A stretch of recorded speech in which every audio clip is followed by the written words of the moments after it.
start off with a quick review of my love-hate affair with hood books, aka street lit, aka urban fiction.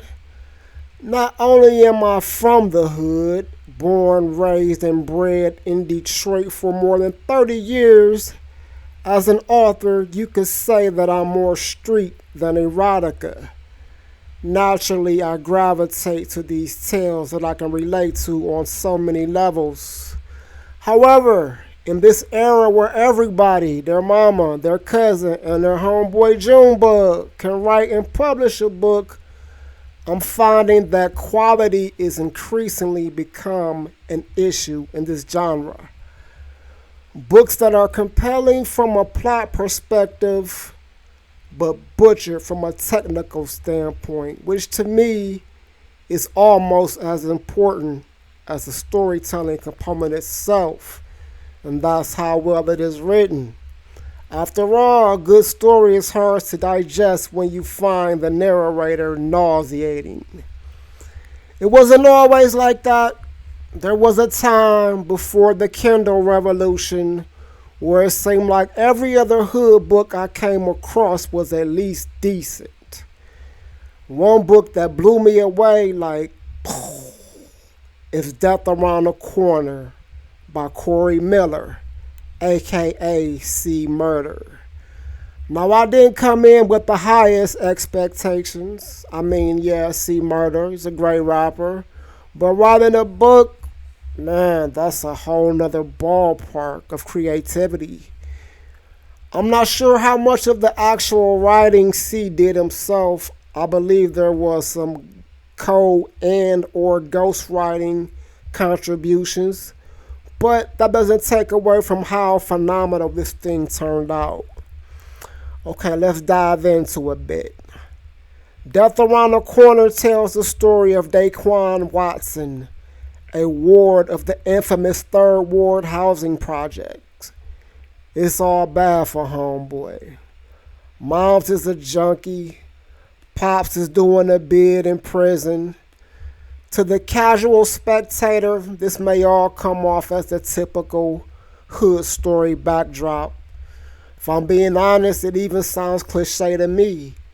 However, this scenario is true to life for many families, especially in the book's timeline, which I believe is set in the late 80s, maybe early 90s. Anyway, what distinguishes Daquan's story from the rest is him witnessing cold-blooded murder firsthand at a very young age. See murder, get it? On the bright side, Daquan is bitten by the hip-hop bug and instantly becomes smitten with the game. He has a passion for music. So we as readers follow along in his pursuit of that passion, which unfortunately encounters roadblocks in the form of haters, violence, death, and all the trappings that come with living in the ghetto. Simply put, this book was amazing from cover to cover, painted a very graphic portrayal of New Orleans in a way that made Detroit seem like Beverly Hills by comparison. Highlighted aspects such as poverty, corruption, and the hopelessness endured by the black community, roughing it down in the gumbo. Beyond that, it was masterfully written, and that's what truly sold me on this book. Of course, the subject matter and dialogue is raw and gritty, so there's an abundance of N-words, F-bombs, bitches, hoes, and the like. But when it comes to the narrative, the author wows with clever, punchy wordplay that you don't see enough of in urban fiction. Far too often, hood authors dumb down their narrative in a way that, in my opinion at least, limits the appeal to a very narrow audience of readers. I love this book so much that I read it in 2 days. I definitely had the time to do so. I was working overnight security at this little nursing home, a stint that lasted all but 4 days. The manager told me I couldn't wear my hair down, so me being me, I taught her to kick rocks, and that was the end of that. But at least I got to experience this book in record time. And now for an interesting little tie-in story.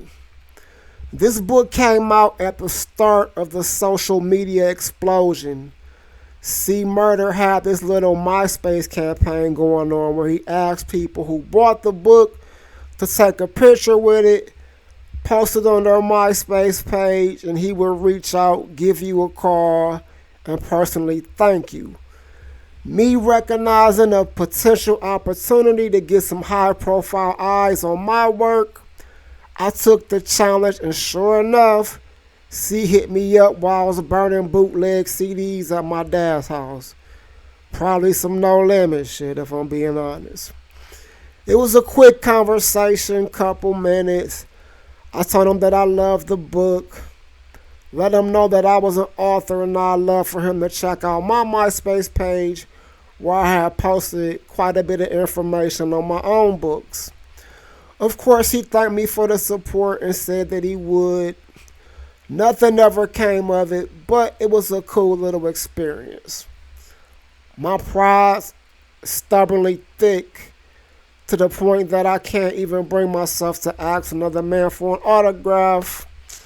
I don't know. Obviously, there's nothing wrong with doing that, but I just can't bring myself to go out like some groupie ass nigga. So I played it cool. That said, somewhere deep down within all this toxic masculinity, I may have had a fanboy moment. Maybe. And if you tell anybody that, I'll kill you. Death Around the Corner by C Murder. I cannot recommend this book enough. It's a perfect example of how judging a book by its cover, author, or subject matter can cause you to miss out on a truly amazing story. Peace.